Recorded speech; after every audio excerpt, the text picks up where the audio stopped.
नमस्ते।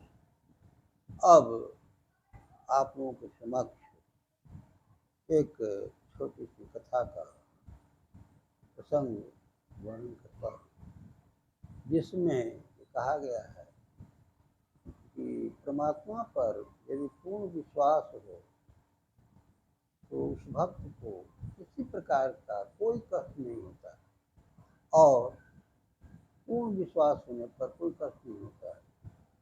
लेकिन विश्वास प्रहलाद को भगवान पर पूर्ण विश्वास था, लेकिन उसके पिता हिरण्यकश्यपु को इतना क्रोध क्यों आया? हिरण्यकश्यपु उसे जान से मारने के लिए क्यों तैयार हुआ? इसी के संबंध में एक छोटी सी कथा है, जिसका प्रसंग मैं प्रस्तुत कर रहा हूँ, वर्णन कर रहा हूँ। हिरण्यकश्यपु प्रहलाद को जब कुछ बड़ा हुआ, विद्यालय में नाम लिखाने के योग्य हुआ, तो अपने कर्मचारियों के साथ प्रहलाद को विद्यालय में भेजा।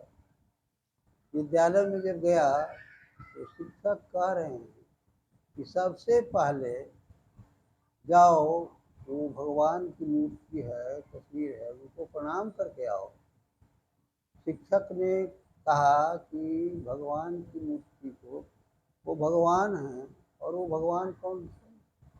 प्रहलाद ने कहा कि ये तो हमारे पिताजी का तस्वीर है, मैं उन्हें भगवान नहीं मानता, मैं पिताजी समझ करके प्रणाम करता हूँ, लेकिन मैं उनको भगवान नहीं मानता हूँ।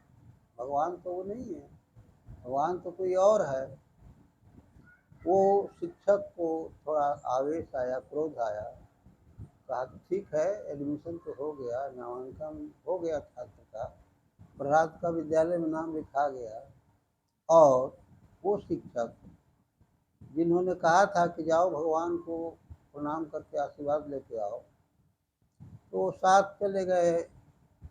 वो कर्मचारी के साथ, प्रहलाद के साथ राजा हिरण्यकशिपु के पास चले गए, और हिरण्यकशिपु से, राजा से कंप्लेन किया शिक्षक ने कि सरकार, आप ही का पुत्र प्रहलाद तो आपको भगवान नहीं मानता है, और आप कहते हैं कि मैं ही भगवान हूँ, और ये नहीं मानता है।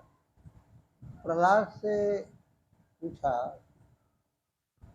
पिता ने, हिरण्यकशिपु ने पूछा कि आज प्रथम दिन बताओ, तुम्हें शिक्षक ने कौन सी तालीम दी? तो प्रहलाद ने कहा कि सबसे पहले शिक्षक जी ने कहा, जाओ भगवान को प्रणाम करके आओ। तो तुमने क्या कहा? प्रहलाद ने कहा कि मैंने यही कहा कि वो पिताजी हैं, भगवान वो नहीं हो सकते। इसी पर हिरण्यकशिपु को काफी क्रोध आया, और कहा तुम्हारे भगवान कौन है, तुम किसको भगवान मानते हो?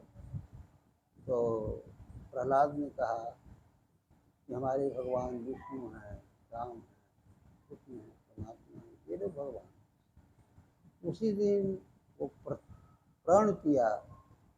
हिरण्यकशिपु ने कहा कि तुमको जान से अब मतलब नहीं, तुमको अब जाना है दुनिया से, तुमको अब समाप्त कर दो। क्या किया? कर्मचारी को कहा, जाओ इसको पर्वत की ऊंची चोटी से इसको लुढ़का दो, गिरा दो, वहाँ से नीचे आएगा तो, नीचे आते तो मर जाएगा।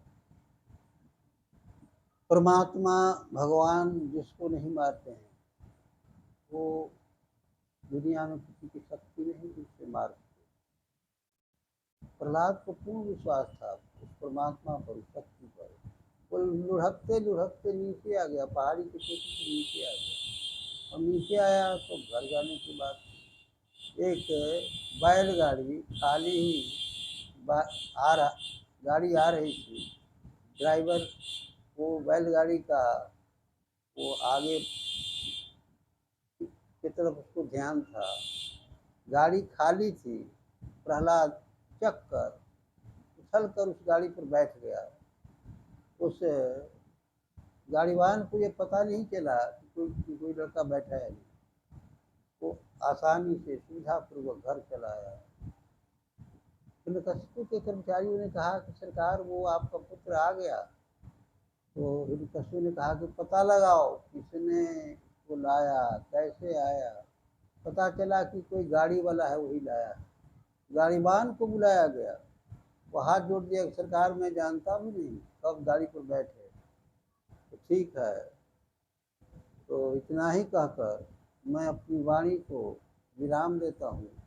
श्रोताओं को नमस्कार।